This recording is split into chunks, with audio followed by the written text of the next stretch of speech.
Assalamualaikum warahmatullahi wabarakatuh. Salam sejahtera. Baik tuan-tuan dan puan-puan, hari ini saya ingin berkongsi dengan tuan-tuan dan puan-puan bagaimana untuk tuan-tuan melengkapkan EP bagi kursus My Digital Leaders pada portal cpd.iab.edu.my. Jadi ini adalah paparan yang saya telah log masuk menggunakan username dan juga password. Baik, saya sambung semula dan klik pada view course. Baik, kalau lihat pada course menu yang berada di sebelah kiri ini, tuan-tuan perlu melengkapkan semua slot yang berada di sini daripada slot 1 sehinggalah slot yang kelima.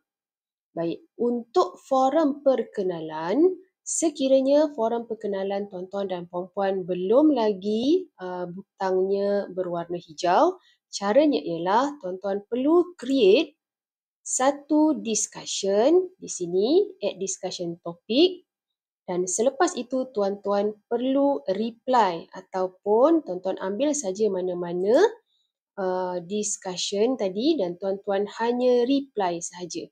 Klik reply dan komen pada post peserta lain.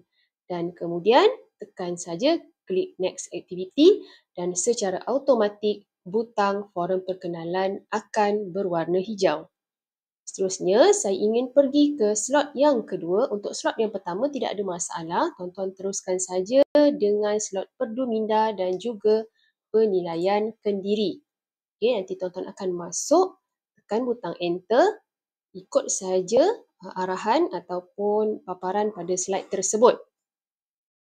Seterusnya, tuan-tuan akan pergi ke next activity untuk penilaian kendiri penetapan digital. Jadi tuan-tuan jawab saja soalan, klik pada answer the question. Baik, untuk slot yang kedua ini, pada slot yang kedua iaitu asas kompetensi digital yang mana tuan-tuan perlu masuk ke slide ini. Okay, baik, ini saya dah buka sebelum ni. Kalau tuan-tuan belum buka, macam saya restart semulalah untuk saya tunjuk kepada tuan-tuan dan puan-puan. Pada slot 2 inilah ada tugasan yang tuan-tuan puan-puan perlu muat naik pada bahagian tugasan muat naik kompetensi digital. Jadi saya restart semula. Untuk mulakan. Syabas, anda telah menyelesaikan topik 1. Mari kita teruskan ke topik 2, asas kompetensi digital. Baik, saya klik pada seterusnya. Topik 2, asas kompetensi digital. Klik seterusnya. Di akhir topik 2, anda akan dapat mengetahui fitur-fitur aplikasi dalam platform Delima, mengaplikasikan sekurang. Baik, saya akan klik butang seterusnya. Kompetensi digital merujuk kepada keupayaan untuk menggunakan teknologi digital, alat komunikasi dan rangkaian untuk memperoleh, menilai, mencipta dan menyampaikan maklumat. Ia merangkumi aspek teknikal berkaitan pengurusan perkakasan dan perisian serta kebolehan kognitif yang berkaitan dengan pengetahuan dan pendidikan. Sila isi data toolkit The Digital Competence Wheel dan print screen.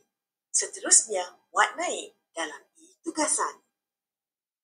Klik pada butang toolkit untuk mulakan. Baiklah tuan-tuan dan puan-puan, pada paparan ini tuan-tuan perlu masuk ke toolkit The Digital Competence Wheel ini dan tuan-tuan akan jawab beberapa soalan berkaitan The Digital Competence Wheel.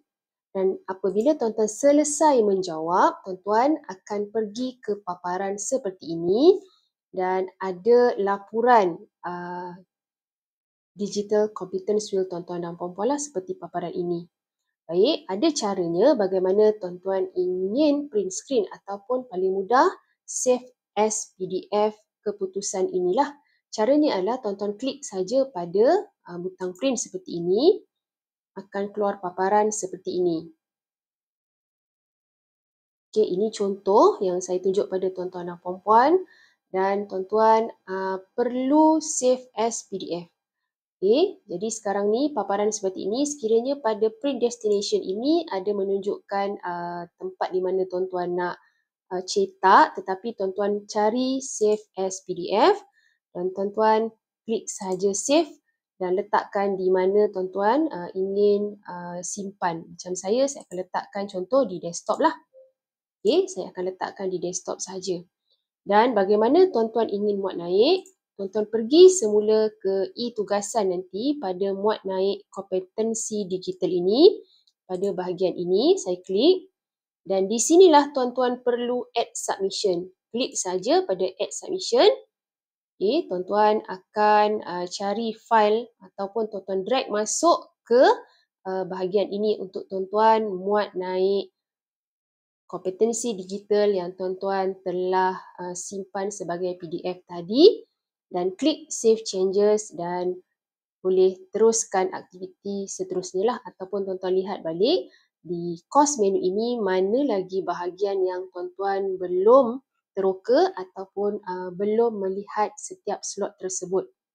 Jadi semoga perkongsian ini memberikan kemudahan kepada tuan-tuan dan puan-puan untuk menyelesaikan course My Digital Leaders ini.